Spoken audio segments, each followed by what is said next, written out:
Je vous souhaite la bienvenue pour cet événement organisé par une toute jeune association qui s'appelle Comprendre notre époque, qui existe depuis le début de l'année, et dont l'objectif est de mettre en lien les connaissances en sciences humaines et sociales avec nos vécus, les questions, les problèmes qui se posent. Et donc c'est très divers. Aujourd'hui, nous allons échanger sur les anciens, sur comment voit-on et traite-t-on nos anciens. C'est basé sur un texte principalement de Jean Foucard, sociologue belge, pour lequel un certain nombre d'entre vous qui vous êtes inscrits avaient eu. Mais je vais faire le résumé en fait de ce texte pour pouvoir que nous soyons sur les mêmes bases de discussion. Alors c'est un événement qui a son originalité par rapport au but de l'association, puisque nous n'avons pas d'intervenant. Je me fais juste l'écho du texte de M. Foucard, qui est en Belgique, et donc que je n'ai pas contacté, donc qui n'est pas venu, de telle sorte que l'on puisse échanger sur nos vécus, sur l'expérience par rapport aux anciens, et sur la base des questions que peuvent poser ce texte. J'ai rajouté depuis l'envoi de ce texte 3 apports. Le premier est un apport d'un philosophe et psychanalyste qui s'appelle Miguel Benassayag et qui, dans son bouquin Fonctionner ou exister, parle des anciens de façon un peu interpellante, mais c'était intéressant de le partager avec nous. Et puis une synthèse d'une étude de l'INED, l'Institut national d'études démographiques, sur la situation de la vieillesse en Afrique aujourd'hui. Et enfin, je terminerai avec une étude du LIRTES. Alors le LIRTES, je vais quand même vous le dire, parce qu'il faut être, j'ai peur de me tromper, Laboratoire interdisciplinaire de recherche sur les transformations des pratiques éducatives et des pratiques sociales. Et cette étude portait sur le vécu intime du vieillissement. Alors le plan de mon résumé, premièrement, les facteurs qui agissent sur les représentations, sur nos représentations, les mots et leurs effets, les caractéristiques de l'âge et le changement des conditions matérielles des anciens. Le deuxième point, c'est les représentations, un bref aperçu des représentations dans l'histoire et aujourd'hui. Ensuite, nous aboutirons au propos principal de M. Foucard, qui est que la vieillesse est une construction historique et culturelle, et non pas naturelle. Enfin, le processus d'exclusion des anciens. Et enfin, l'étude du LIRTES, le vécu intime du vieillissement. On va commencer avec les mots, les facteurs qui agissent sur les représentations. Les mots ne sont pas neutres. Dit M. Foucard, ils construisent des processus sociaux. Nos représentations, nos actions et nos modes de relation. Suivant ce que l'on a l'habitude de dire, vieux, personnes âgées, retraités, 3e âge, 4e âge, seniors, anciens, vieillards, etc. Suivant ces mots utilisés, on pense et on agit différemment.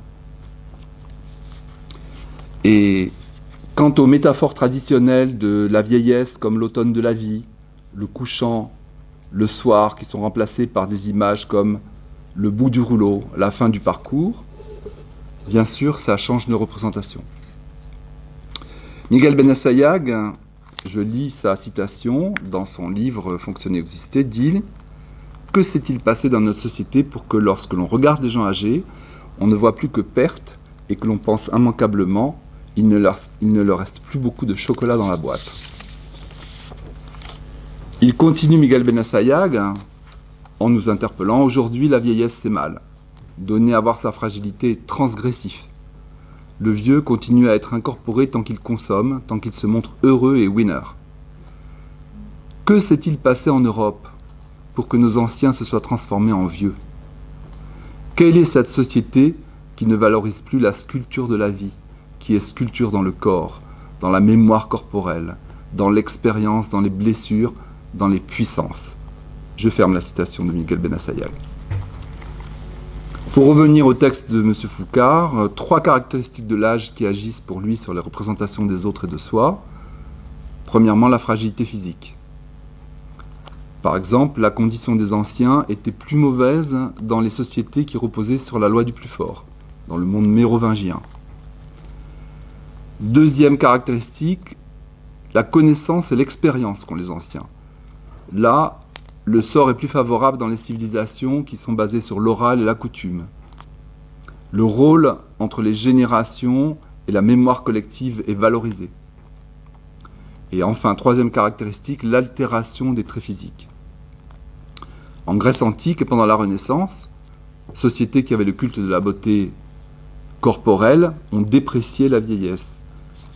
Ronsard ou Du Bellay, deux poètes français connus, maudissent la vieillesse répugnante et honteuse, la bouche édentée, etc. Un autre facteur qui agit sur les représentations des anciens, leur propre représentation, c'est le changement des conditions matérielles. On peut avoir une réduction de l'espace personnel, une limitation des activités, des sorties plus rares, des déplacements réduits.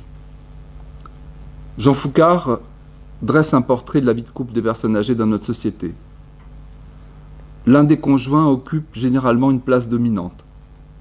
Il s'occupe de tout, il se reproche à l'autre de ne rien faire, il envahit tout l'espace de l'autre, sans lui laisser le moindre repos, le moindre lieu personnel où il puisse se retrouver. Certains vivent des conflits importants et s'épuisent à devoir se supporter. Voilà pour ce qui concerne, ce qui est posé des facteurs qui peuvent agir sur la représentation de façon concrète. Qu'en est-il de l'histoire des représentations de la vieillesse? Alors, chez les poètes et tragédiens grecs, à la base de l'imaginaire de notre pensée occidentale, il n'y avait pas beaucoup d'amour pour la vieillesse.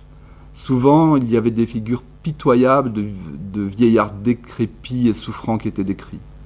Sophocle, dans une de ses grandes œuvres, Oedipe à Colonne, dit « La vieillesse est la dernière malédiction dont les dieux chargent notre destin ». Et cette phrase, pour Jean Foucard, résonne à travers les générations dans le cœur de tous les vieux.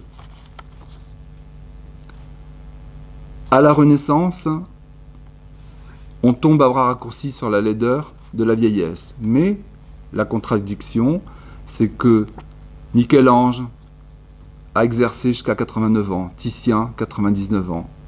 Et sur 47 artistes italiens des 15 et 16e siècles, 70% dépassent les 60 ans. Qu'en est-il des sociétés occidentales actuelles? Une apogée de la vie intense vers 40 ou 50 ans. Ensuite, suit l'irrémédiable et définitif déclin vers une vieillesse dévaluée. Ce schéma, d'après Jean Foucard, affecte profondément et durablement la psychologie des personnes âgées qui intériorisent la dégradation de leur statut social. Les sociétés traditionnelles actuelles. Les anthropologues soulignent l'importance des privilèges des personnes âgées dans les sociétés traditionnelles actuelles. En Asie du Sud-Est, le vieillard est entouré d'affection, il a droit à des tas de faveurs. On ne peut pas, comme chez nous, le mettre à l'écart, l'éloigner dans une maison de retraite. Il reste au milieu des siens. Il est la preuve manifeste de la réussite du groupe. En Afrique, un anthropologue, Louis-Vincent Thomas, ayant étudié 22 ethnies, dit qu'il y a un prestige considérable dont jouissaient les vieux. Expérience, disponibilité, éloquence, savoir, sagesse. Une société de l'oralité a besoin de ces vieux, c'est la mémoire du groupe. Ce rôle social de mémoire du groupe sans cesse remis en cause dans les sociétés occidentales. Cependant, une étude modère cette représentation idyllique. Là, nous avons Tom Brio, chercheur à l'Institut national d'études démographiques, qui fait état d'une étude s'appelant « Vieillir en Afrique aujourd'hui ». Que dit Tom Brio? Il dit « Les sciences sociales ont une image idéalisée de la vieillesse africaine. Le vieux baobab, un symbole d'une identité africaine essentialisée, s'oppose en tout point à la vieillesse occidentale incarnée par ces maisons de retraite. Résultat dramatique de l'égoïsme individualiste. L'opposition est dans tous les esprits. Aujourd'hui, on observe des limites aux solidarités familiales en Afrique. Des enquêtes menées sur le vécu des personnes âgées en Afrique révèlent qu'elles connaissent de nombreuses difficultés. le contrat intergénérationnel est fréquemment remis en cause. Vieillir en milieu urbain notamment est particulièrement difficile pour beaucoup. Fin de l'étude. Revenons à Jean Foucard. Pour lui, la vieillesse est une construction historique et culturelle.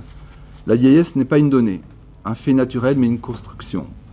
Il y a souvent confusion entre le vieillissement, phénomène biologique, et la vieillesse qui est une lecture de l'âge au travers de la représentation qu'une société s'en fait. Et les principes de classement de la vieillesse n'ont pas leur origine dans la nature, mais dans un travail social de sélection des populations selon des critères socialement constitués. Et Jean Foucard dit, comme on ne sait pas à quel âge commence la vieillesse, faut-il en déduire qu'il n'existe pas de vieillard. La sociologie de la vieillesse décrit le processus à travers lequel les individus sont socialement désignés comme tels. Que se passe-t-il avec ces représentations ? Jean Foucard parle de processus d'exclusion des anciens. Le groupe vieillissant dans nos sociétés contemporaines est confronté à des processus d'exclusion. L'étranger, il fait un détour par qu'est-ce que l'étranger, se caractérise par sa généralité. Nous voyons des étrangers partout dès que nous ne voyons plus les individus. Et si nous ne voyons plus les personnes âgées comme des individus, alors nous pouvons arriver à ce qu'on appelle l'agisme, qui est le rejet des personnes âgées. C'est une forme d'hétérophobie, c'est-à-dire phobie à l'égard de l'autre qui est différent. Et cet agisme valorise les jeunes au profit des plus vieux. Et l'actuelle ségrégation des âges entraîne méconnaissance entre les générations et stéréotypes. Dire « les vieux sont agressifs, radoteurs, pas sympathiques, ils se plaignent tout le temps » procède de la même logique de refus de l'autre. L'agisme a des effets négatifs pour les vieux, il en a aussi pour les autres âges.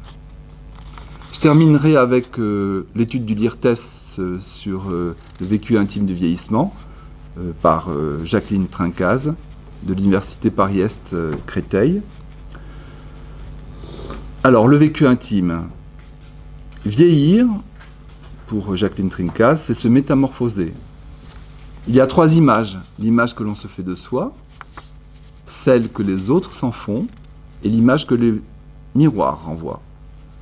Difficile de faire coïncider ces 3 images et se situer entre les 3. La jeunesse serait le temps de la coïncidence entre l'être et le paraître. La vieillesse en serait la rupture. Le sentiment d'étrangeté résulte de cette dissociation. La prise de conscience peut mener à la colère ou à l'humiliation. La honte naît parfois. L'invisibilité s'installe. La relation aux autres est devenue dissymétrique et reconnue comme telle. Les autres pensent qu'on a besoin de leur affection et ils n'ont plus besoin de la nôtre. Les conséquences de cette enquête, certains luttent et refusent le processus physiologique comme ils refusent le retrait social. Puisque la société dénie toute valeur à la vieillesse, ils veulent rester jeunes à tout prix. D'autres acceptent d'être vieux, voire s'y résignent. Mais quelle que soit l'attitude adoptée, les différentes injonctions paradoxales, souvent peuvent conduire à culpabiliser. Honte de ne plus être jeune, beau et dynamique, ou de vouloir encore le paraître. Honte de se sentir inutile ou de vouloir s'accrocher. Honte de profiter et peur de gêner. Peur qui mène parfois la personne à vivre en marge. En France, d'après cette étude, plusieurs milliers de personnes de plus de 65 ans se suicident chaque année, au domicile comme en établissement. La perte des rôles sociaux, la perte des proches, la maladie physique et psychique, l'altération de l'identité, et peut-être surtout, l'étude du LIRTES rejoint les conclusions de Jean Foucard, on va en parler, le regard que la société porte sur cet âge de la vie apparaissent comme autant de facteurs qui mènent à l'irréparable. L'agisme conduit presque inévitablement à poser la question « Avez-vous peur de vieillir ?» comme on pouvait l'entendre récemment sur une chaîne de télévision. Poserait-on la question « Avez-vous peur de vivre ?» car finalement c'est la même. Voilà, la fin du résumé. Pour ouvrir la discussion et le débat, Jean Foucard insiste beaucoup sur les représentations, celles qui viennent de l'histoire, celles qui sont présentes, et les généralités qu'on peut faire, et qui fait qu'on peut arriver à un ostracisme, à une ségrégation, à un agisme, comme il dit. Et nous, alors, c'est la question qu'on se pose dans notre association, et avec vous, c'est est-ce qu'on peut faire évoluer ces représentations? Est-ce que c'est tellement intériorisé par chacun d'entre nous que c'est impossible? Y a-t-il un plafond de verre? Est-ce qu'il y a des situations ou des projets qui font mentir ce qui a été écrit et qui est particulièrement sombre, il faut le dire? Voilà. Alors, ce que je vous propose, c'est que nous échangions, et si vous le souhaitez, que vous puissiez parler, de dire de quel vécu, d'où vous parlez, c'est-à-dire, si vous le souhaitez, c'est-à-dire, est-ce que vous êtes professionnel qui travaille avec les anciens? Est-ce que vous avez des anciens dans votre entourage? Vous-même, en tant qu'ancien, qu'est-ce que vous avez à dire? Et quelle est votre propre représentation de votre futur en tant qu'ancien? Puisque nous sommes tous de futurs anciens. Voilà.